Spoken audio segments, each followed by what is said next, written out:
I also got a lot of mean comments, and I think it was a lot more personal. I feel like people don't realize how much bullying like really can Affects can somebody scar else, you, yeah. especially when you're young and impressionable, and when you get bullied, like how much it follows you for like the rest of your life. No, I don't want to cry. No. But for today, I'm loving me.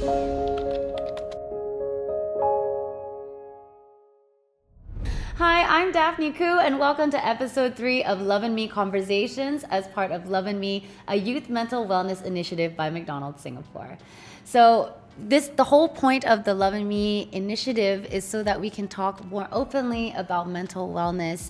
And for that today we have Zoe. Hi, I'm Zoe. I'm 19. I'm a student. I am a content creator, and I'm chronically online. I think that's a big reason why we have you on today's episode. So with the youth today, I think being online and having an online presence and just the interactivity of like social media and all that is unavoidable. Everyone has a life online, a Everyone's persona on it, online. yeah. And it can bring about a lot of it can bring up about the best in people, and it can also bring out the worst in people as well.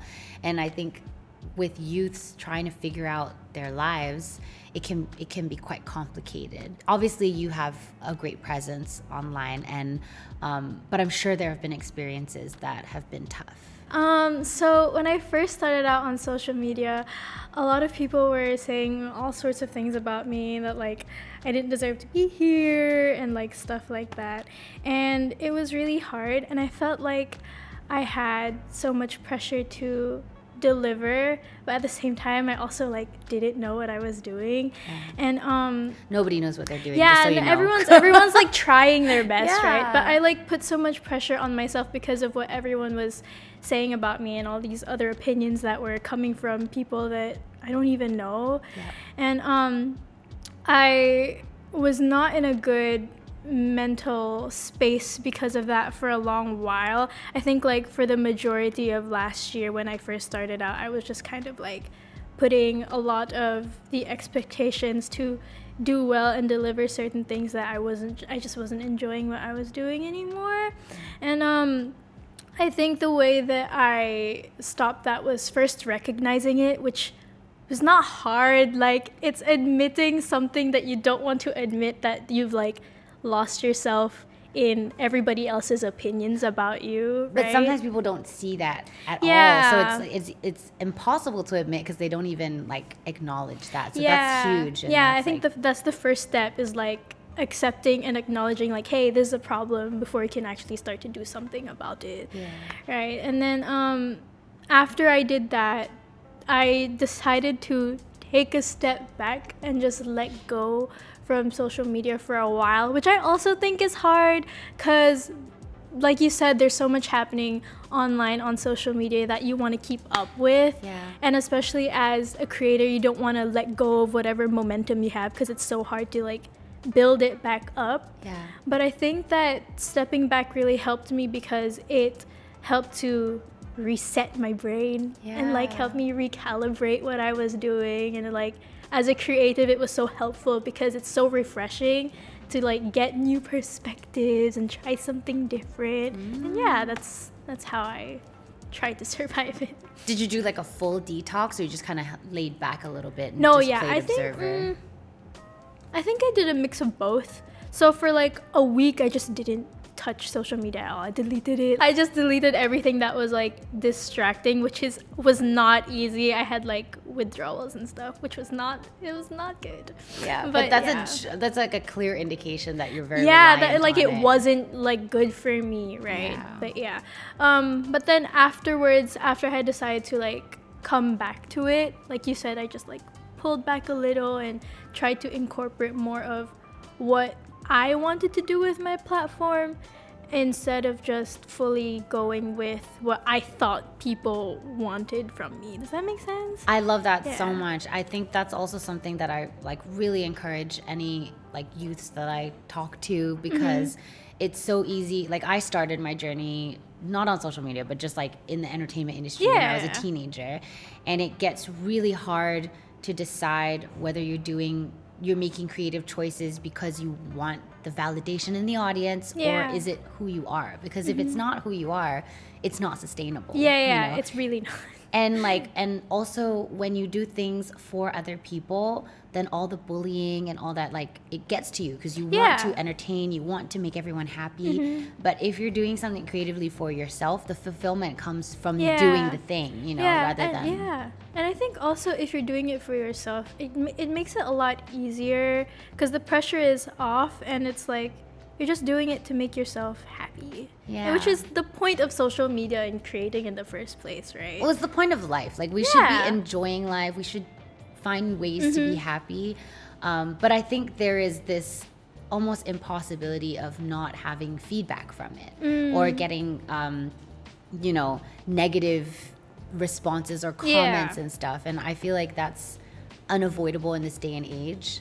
How do you think cyberbullying, which I would never wish on anyone, but it's just like one of those things, especially in the entertainment industry, the bigger you are, the higher chance that you can't avoid it if Yeah, you're trying it's to just build, part- especially yeah. as a content creator. And how do you deal with cyberbullying? How I deal with cyberbullying, honestly, I don't open my comment section anymore, which is like a double-edged sword because when you're online and building a platform, you want to like interact with the people on that platform, right? But it's hard to do it when you know that there's like the little itty-bitty comments that are like, you suck and stuff like that. How do I cope with it? I just try not to listen because I don't know these people and they don't know me. And yeah, They I just might not try- even be actually Yeah. watching your content either. Yeah. They could just be commenting, you know? Yeah, I try to just keep that in mind and remind myself that I'm not doing it. What I'm doing, I'm not doing it for them. I'm doing it for me. Yeah, but then again, it's just hard to like not listen to what people are saying about you, because I feel like at least for me and my friends, like what I've noticed is that we like to take people's opinions to try and better ourselves. I think that's just everyone. I think that's really Right. normal, yeah. Yeah, but it's just But I would learning say- to like balance it Exactly, out, yeah. whether it's actually constructive or damaging for you. Yeah. That's huge. I think that, but also surrounding yourself with your friends that Yeah. Mm-hmm. you know love you, because there's always going to be bad comments, but there's going to be a lot of good comments too. It's just how Yeah. you keep going, you know, Yes. and hopefully that drives you. Yeah, you know? it does. Yeah. Amazing. What about social pressure? Does it feel damaging to yourself as your own brand, or do you feel like you've found a way to combat that? I think it's a very real pressure because I get it a lot. And there are a lot of trends that like are fun, but you just don't want to do and people expect you to do them.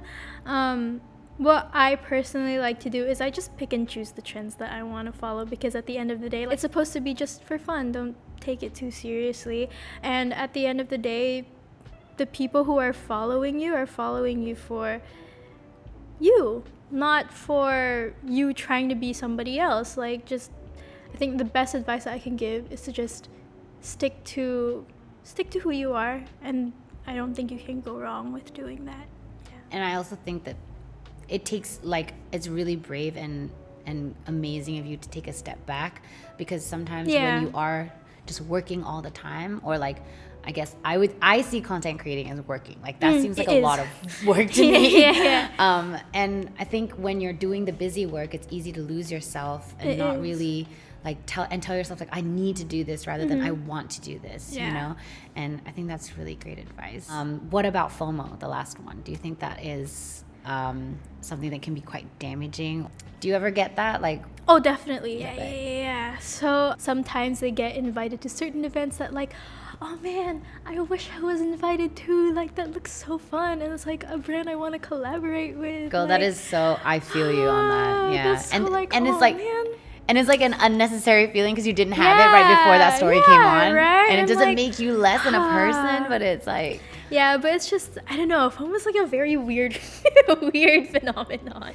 FOMO is a weird phenomenon because Yeah. back in the day, before social media, you would never know. Yeah. And you like not be affected by it, Yeah, right? at all, until you like meet a friend, and even if they went to this thing, they'll tell you all about it. You'd feel happy for them that Yeah. they attended this thing, rather than like Aw, just man, I like wasn't passive aggressively there. just like watching and being Yeah. like, how do Yeah. I feel about this, you know? Mm-hmm. Yeah, it's weird. I feel like we live in this voyeurism era, you know, where we're watching other people's lives, and it's so easy to compare.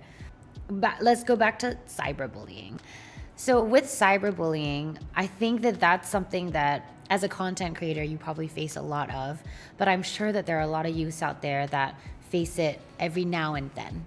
Do you have any advice to youths out there that might be facing that?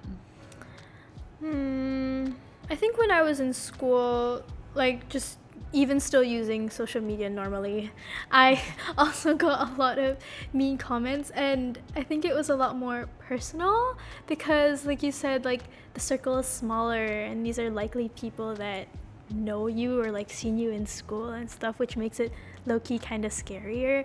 But Hurtful. yeah, it's more hurtful that way. But something that I found that was really helpful was just kind of grounding myself in the people that I know loved me and knew me, because at the end of the day, their opinions are the ones that matter and not whoever is trolling you online. Yeah, I think that it's amazing to have people that are around you not only show you love, but it's also like a really great way to know that your light and your love and joy, like you add that to that dynamic, and they do the same. Like the people you surround yourself with are a reflection of who you are as well. And it's always great to remember that, and I'm really glad that you have people like good people around you to remind you of that too. Birds of a feather stick together. Yes, Billie Eilish. I love it. With something like Reddit, you know, that's like such a popular forum for people to talk on. I know there's a lot of instances of bullying and cyberbullying, and we have a couple of examples to like just kind of read through and reflect on. Okay, so here's the first one. It says, my sister suffered pretty bad from bullying from primary to secondary school. That's 10 years. She was bullied for her weight, appearance, and even her surname. There was once her classmate used crayons and drew the initial of our surname at the back of her uniform. My parents lodged complaints to the principal, yet no action was taken. I don't even know why as well. I'm only a year younger than her, and witnessing her going through hell during primary school days just made me feel so crappy, because I also can't do anything to help her except be her listening ear and give her advice to stop her bullies. Eventually she graduated and was free from her bullies, but after all the damage was already done and she suffered having low self-esteem and more. I wish I could have done more for her in the past. And this is like quite a classic case of school bullying, I'd say. And I mean, it's been a long time since I've been in youth or primary school and secondary school, but it is quite a big issue, I think. Do you have any thoughts on that? I can relate. Okay, so not many people know this about me, but in like primary 1 and primary 2, I was bullied for my surname. So my surname's Gabriel, and there was like two guys in my class that would like call me Zoe Garbage because of Gabriel. Like that was literally it, and it would go up to like primary 3, something like that. And I relate. Like it wasn't easy, and for a while I was like, I didn't like my name. I wanted to change my name because of what happened. But I think I was lucky because I had my family who was there for me, and my teachers did help. But to this person's post, I think sometimes being a listening ear, even though it doesn't feel like you're doing much, you're actually doing a lot. Like I don't think I would have been able to get through it if I didn't have someone who would listen and like not judge me and still love me afterward. I think it's a very unsung hero kind of thing. Like, you feel like you're not doing a lot, but to the person who's going through it, trust me, it makes big difference. Yeah, whoever wrote this comment, like, I hope you know that, like, Yeah. you were there for your sister. Like, that in a way, in a magnitude that you might not understand. But it can be really daunting, going through something like that, and then watching someone that you love go through something like that as well. It can feel really helpless. So bullying can not only affect the person being bullied, but the people around them, because they are not sure how to get you out of it too, especially if people of authority are it's a very like helpless kind of feeling. I think there was a comment to that post. It said, I can totally relate to this. My bully was also a teacher who pretty much made it okay for other kids to tease me. This was primary school and I was about 10. I was a minority race kid who wanted to take Mandarin, but for some reason this teacher believed that non-Chinese kids didn't belong in her class because they wouldn't do well. Even at that age, I could recognize that it was warped logic. I remember being so stressed out during her classes, but also helpless. I couldn't really tell anyone else at school or at home because home life was precarious too, so I just tried to cope. I think that's when my depression and anxiety developed, as well as my hypersensitivity towards bullying behavior. I've also done therapy at different junctures of my life. I'm middle-aged now. Being able to talk to a professional about it has been helpful to some extent to unlearn the bad lessons that the teacher had inflicted on me. Sending you healing vibes. I hope you find peace with your memories. For this, I guess my question to you is, when it comes to your circumstance and things that you're going through, do you think that the internet can be a good place to find comfort and like encouragement, even though there is bullying? I think being able to share your experience online is helpful. Yeah, because then if you're going through that, you're not alone. Yeah. And you might be able to find some advice too. Is that something that you've experienced for yourself? Yes, definitely. I more of try to be that safe space for other people, because there were certain points in my life where I felt like I needed another outlet, and I couldn't find it. I found it hard to find those kinds of safe spaces online. So I instead try to be that space for other people. So the way that I do that is on my social media. There's a platform on Instagram that's like channels. Yeah, so you can like create one and like talk to your followers and stuff. So what I do with mine is I call it, "Hey, I'm thinking about you." And I just so sweet. Yeah, and I just kind of like, I'm honest. I'm like the most honest on that platform than I am on anywhere else in my social media. I just kind of talk about what I'm going through in my own personal life. And I've gotten like private messages from people who are in that channel saying like, "Oh, it made me feel so seen." And I was like, like that's what I wanted to do. And I think just finding your kind of community online can definitely be very helpful. Yeah, like the internet can bring people together, but it also can tear people apart. Yeah. So it really depends on like how it's being used or how you perceive it as well, like what filters you put on when it comes to like receiving or looking at the internet.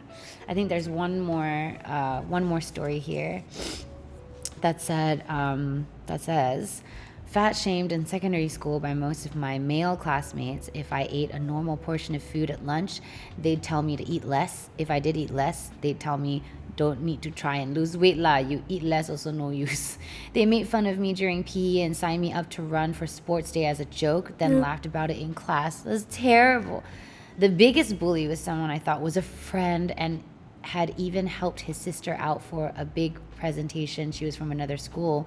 We had an argument one day and he sent me a 3-page Word document detailing how even the male classmates who were nice to me laughed behind my back, grotesque descriptors about how my fat jiggles when I run, and that I was useless because I was fat and my help was not a favor because he could have helped his sister himself.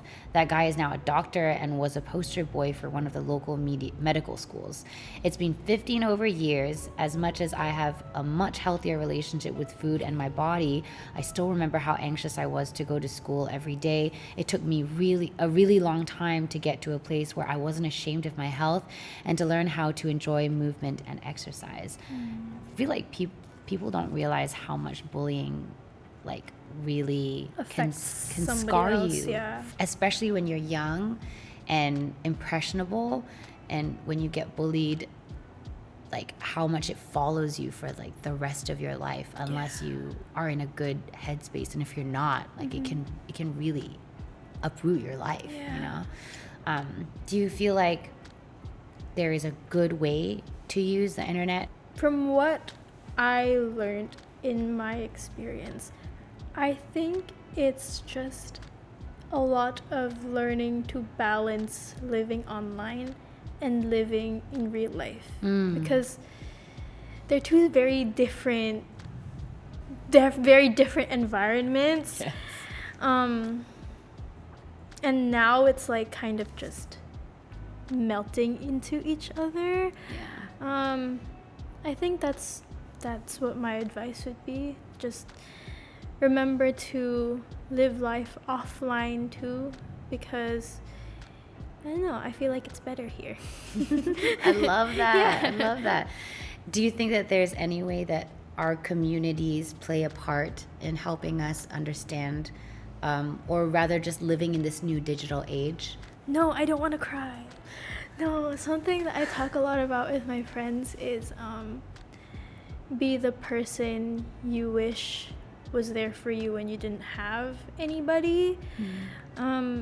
Because if we all think like that, and if we all contribute something like that, even if it's just small, I think the community as a whole can be better. Does that make sense? Yes. Like just small tiny so efforts good. like combined makes one big effort. Yeah. Like don't ever think that what you're contributing won't make a difference, because it will. Like that, I think that mindset is something that can definitely help build better communities. Does that make sense? Like that is so beautiful. Like recognizing that everybody has something that they can give, and that you're gonna make me cry. No. That's really beautiful. Yeah. I love that.